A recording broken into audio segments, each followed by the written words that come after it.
Hi everyone, welcome to mini Krishna Raj. आज हम लोग का टॉपिक है भाषा।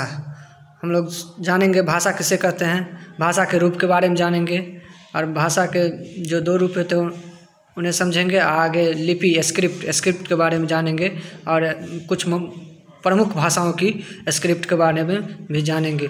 एग्जाम में डायरेक्ट इनसे क्वेश्चन देखने को मिलता है। आज हम लोग का टॉपिक है आप लोगों को भाषा। शुरू करते हैं। भाषा लैंग्वेज किसे कहते हैं? भाषा वह साधन है जिसके द्वारा हम अपने विचारों को बोलकर व लिखकर अन्य लोगों के सामने व्यक्त करते हैं तथा दूसरों की बातों को सुनकर या पढ़कर समझते हैं, भाषा कहलाती है। कहा कि क्लियर है, जब भाषा अपने विचारों को बोलकर या लिखकर किसी भी व्यक्ति के सामने प्रकट करने की विधि को भाषा कहते हैं। भाषा के दो रूप हैं।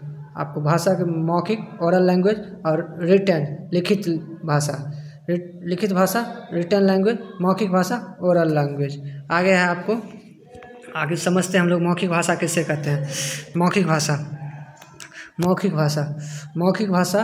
मौखिक शब्द का अर्थ है मुंह से बोला गया। मुंह से हम जो कुछ भी किसी औरों के सामने व्यक्त करते हैं वही मौखिक भाषा कहलाता है। मौखिक भाषा ही भाषा का मूल रूप है। क्वेश्चन पूछा जाएगा आपसे भाषा का मूल रूप क्या है, भाषा का मूल रूप क्या है, तो उसका आंसर हो जाएगा मौखिक भाषा ही भाषा का मूल रूप है। आगे हम लोग के सामने लिखित भाषा किससे कहते हैं? जो भी हम लिख कर किसी भी व्यक्ति के सामने प्रकट करते हैं वही लिखित भाषा कहलाता है। इसमें आपको दिया गया है परिभाषा। लिखित भाषा का अर्थ है लिखा हुआ, मतलब लिख के किसी भी सामने वाले व्यक्ति के सामने हम जो भी प्रयुक्त करते हैं वही लिखित भाषा कहलाता है।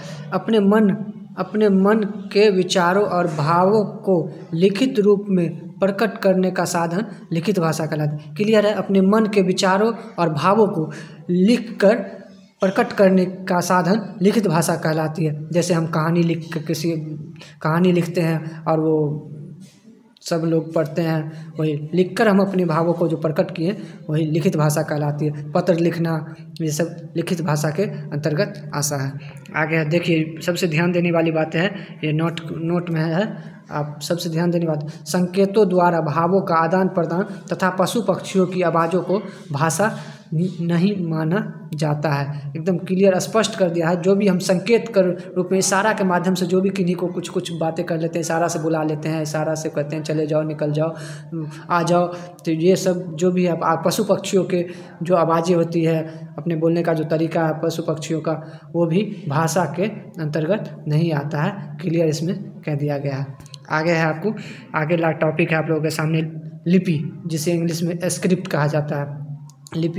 स्क्रिप्ट के बारे में हम लोग समझेंगे।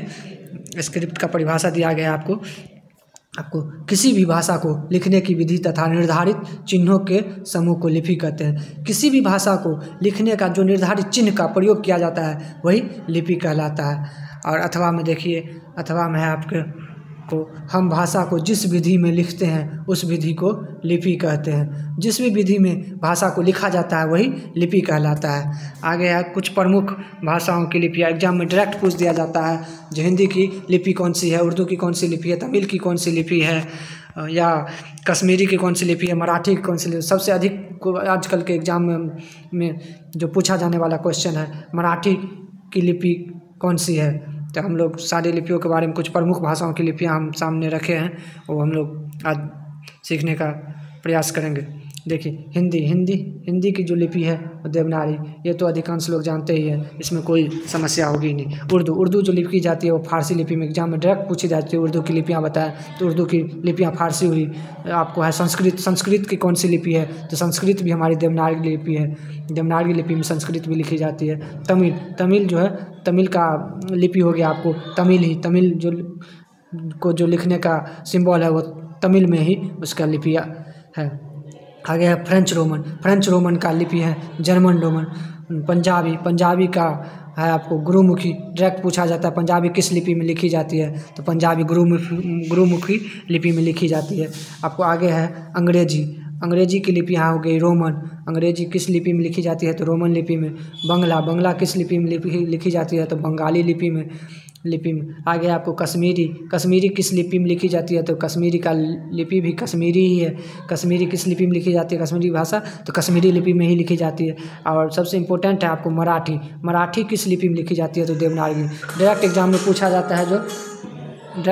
पूछा जाता है जो मराठी कौन सी लिपि में लिखी जाती है, तो मराठी भी हमारी देवनागरी लिपि में लिखी जाती है। आज हम लोगों ने सीखा आपको जो भाषा क्या है, भाषा के रूप के बारे में जाना, मौखिक भाषा, लिखित भाषा, और मौखिक भाषा किससे कहते हैं, लिखित भाषा किससे कहते हैं। हम लोगों ने परिभाषा को जाना, और संकेतों के बारे में भी हम लोगों ने जान लिया, जो संकेतों को भाषा के रूप, संकेतों को द्वारा जो भावों का आदान प्रदान किया जाता है, पशु पक्षियों की आवाज़ों को भाषा नहीं माना जाता। इसके बारे में हम लोगों ने जाना। लिपि स्क्रिप्ट के बारे में हम लोगों ने जान लिया, उसका परिभाषा को, और कुछ प्रमुख भाषाओं की लिपियों के बारे में हम लोगों ने जाना। आगे हम लोग नेक्स्ट टॉपिक लाएंगे, फिर आगे बढ़ेंगे।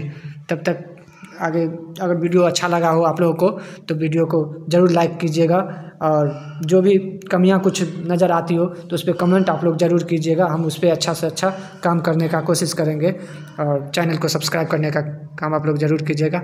इसी तरह के हम लोग अच्छे से टॉपिक बाय टॉपिक वीडियो लाते रहेंगे, और हम लोग कुछ अच्छा सा सीखने की कोशिश करेंगे, प्रयास करेंगे। तब तक के लिए ओके, ठीक है। जय हिंद।